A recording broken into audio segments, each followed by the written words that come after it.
50 के करीब different varieties की बिल्लियाँ हैं, ये कबूतर हैं और पेट्स हैं, और बड़े ही एंजॉय कर रहे हैं बच्चे।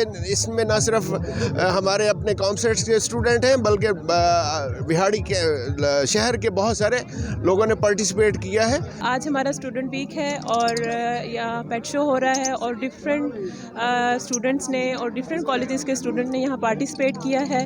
स्टूडेंट अपनी कैट्स लेके आए हैं और जिनकी कैट्स क्लीन होंगी, प्यारी होंगी, उनको हम प्राइजेस देंगे। इसका नाम पांडू है, ये पर्शियन ट्रिपल कोट है बेसिकली, और मैं हासिलपुर से यहाँ पे आया हूँ, कॉमसेट्स का स्टूडेंट हूँ, और बहुत अच्छा इनिशिएटिव है कॉमसेट्स का अपने पेट्स को एग्जामिन करने के लिए। बहुत मज़ा आ रहा है और इंशाल्लाह ये कोई ना कोई प्राइज़ ज़रूर जीतेगा।